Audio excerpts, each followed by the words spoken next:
Welcome back. Eskom has become South Africa's most scrutinized institution, and rightly so, as it carries the weight of the nation's economic stability. At its helm is Dan Marokane, and in this exclusive sit-down interview, Business Day's deputy editor, Tisetso Motsoeneng, speaks to him about what it takes to not only restore accountability at the state-owned enterprise, but rebuild trust in the organization as well. Let's take a look.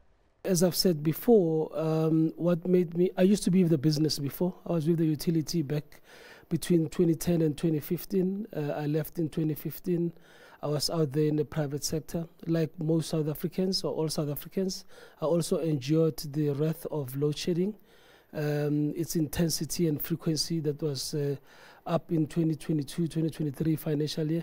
And it's literally within, during one of those spells that I had a meeting with myself as to whether I'll be happy to be remembered for standing by when the country was really in a big need of assistance, or whether I'll put by the side all issues that I had that made me to live there and go back and join South Africans to solve this. Yeah. So it was as much an emotional decision for public service as it was in your skills to be able to turn things around. That's correct. Yeah. Yeah. What did you? I mean, I've always been interested in this. I mean, what did you find when you got there?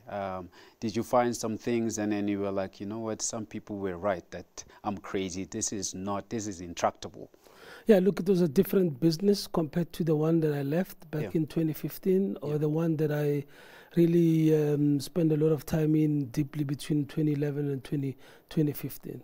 I got to appreciate what lack of internal controls and what lack of financial muscle can do to a business over a very short space of time.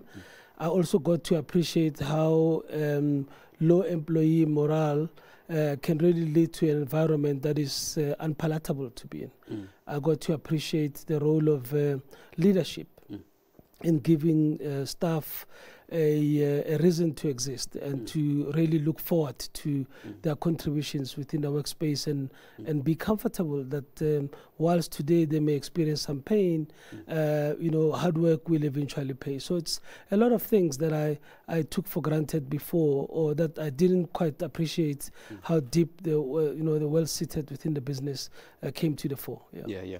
I mean, you touch on one, employee morale, because most of the time we look at Eskom as this abstract organization, but actually there are people within that organization that are making it work. And you got there, you found morale. Can you paint a picture for us? What was it like? What were some of the complaints that you were getting? Some of the they were probably jaded. Yeah, look, this was, I joined, a year after one of the most intense and frequent load shedding bouts. So the public perception was really negative. And I can only imagine the kind of pressure that fellow Guardians had in their families, in their communities and in society in general. But the workspace itself was not up to the right level of excitement that made people want to wake up and come to work all the time. The operational staff were coming to work. Of course, they have to be there to be able to, to do the maintenance that was now beginning to pick up, to do the schedules of load shedding and so on. But other support staff were not necessarily coming back to the office since the COVID days. You need an environment that is encouraging for employees to really want to belong. And we needed to work on that aspect. And it really takes inputs like the directives from leadership, the signals that you're sending, the tone at the top, from the board into the executive team to create an environment that people want to come to. What was it that they felt was needed for them to, because the problem that you face, load shedding, it looked like South Africa, we're going to live with this thing forever. But for you to be able to solve this problem that seemed intractable at the time, you needed people to be on board. You needed your employees to be on board, to feel happy to come to work and wake up with energy to come and to work. What was it that was needed right from you, right at the top, and the board, to see that what we're doing here is public service? Yeah, I think what's important is for me to set the context. Yeah. I arrived in March 2024. Yeah. The new board was constituted in October 2022. Yeah. One of the key things that they really focused on, other than diagnosing the real problems, operational problems of the generation fleet, was to also start looking at the hygiene factors that affect employee morale. You needed to deal with the issues of culture that was in the business, be very clear in terms of what is accepted and not accepted as behaviors within the business, but also, importantly, be clear around rewards and benefits for performance beyond the expectation level. Yeah. And I'm very grateful that the board had started the journey prior to my arrival. I came from a background of real turnaround work. You cannot separate the issues of, self-application at an intense level from rewards and benefits in a turnaround environment in a very short space of time. You cannot do that. It's a standard practice within the private sector. And so I was happy that the board was able to really get the minister's support, the shareholders' minister's support, to really look at this kind of tools. And you use these tools with the responsibility of saying to employees, this is what is expected of you, and beyond this point, this is how we reward the performance. That framework was set in motion prior to my arrival, and I built on that. I really built on that. It was part of my also consideration coming in around what are the necessary conditions that needs to be in place for us to create an environment that supports the delivery of the goals that we need in the space that we want to do so. Time frame wise, I mean, you mentioned along with employee morale, one of the things that you found was how difficult it was to run an organization facing a cash crunch. And you tying more employee morale with rewards. So that must have been very difficult for you to say, look, we will reward you, but then did you have to say, but remember, the money is tight? Given where we are at Eskom, how did you balance that? So our employee reward scheme is incentive scheme is actually self-funded. So there is no budget for it. We have to show the savings through the interventions that we are undertaking, and that pays for itself. So that was the condition of the incentive scheme, and it really puts in the right behaviors. It's we are paid for the jobs that we do. And beyond, delivering beyond what we are expected to, and making the appropriate savings, that's when we all get to share in that. I mean, I guess, accountability would then go hand in hand. Absolutely. Tell me how that looks like. So this starts from having very clear deliverables, and accountability is personal. Every key business area has got clarity on what they need to deliver. The generation recovery plan was distilled into very clear phases, 3 phases of what needs to be delivered. Phase A, and in phase A you deal with a period between 0 to 9 months and 9 to 15 months or to 16 months, and then thereafter the balance of the 2 year or 2 year or so.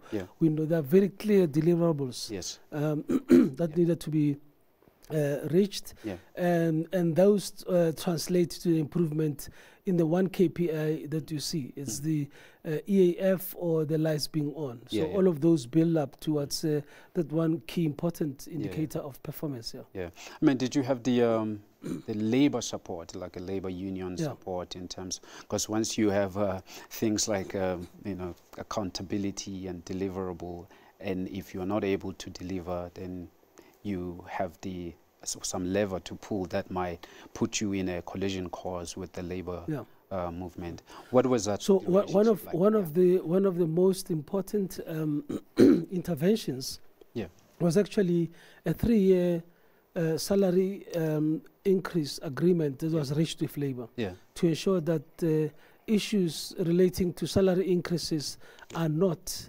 obstructing the focus and attention of everyone in the business. And I think our labor leadership must be commended for this. That they had the vision, they could understand what was critical and urgent, and they really came to the party working alongside the board. We are in conversation now around the next cycle. We are in constant contact in terms of issues that are important for the smooth running of the organization. We differ at times, as it should be, as human beings, but we are all committed to making success of the business. Tell me how this conversation is going right now. Like how far are you? Okay. Still early days. Still early days. Okay. We have discussed the principles and what we intend to really reach, but the teams are still hard at work. All right. The one thing about your job is this dual mandate. So you have to. It's a difficult one to have because you have you're a company. At the same time, you also have to provide public service. Tell me, how do you balance that? Look, and it's something that I was reflecting on last night, as a matter of fact. What changes are required to how we effect our mandate, our dual mandate of a commercial mindset and social responsibility on the one hand. We are government owned. We are owned by the people of South Africa. And as the minister occasionally says, we are actually the go-to entity when the chips are down. So when no one is showing up to deliver service in that space, it's that responsibility falls back on us. We take that very seriously. In a reformed environment, we need to really look at some of the tools and controls that are around us that perhaps need some updating. We think that this role is very important. It needs to be played going into the future. There's room for the private sector. But when things don't work, the government has got the obligations to provide for its citizens. That's right. And we are that implementation agency. We may just have to adapt the manner in which we do so from time to time. Because at the moment, just gleaning from what you're saying, Braden, maybe the law would not, there isn't enough in the toolbox for you to be able to do your dual mandate, particularly with the opening up of the electricity sector. That's correct. But our reforms are only starting now. There are no reforms without the rules.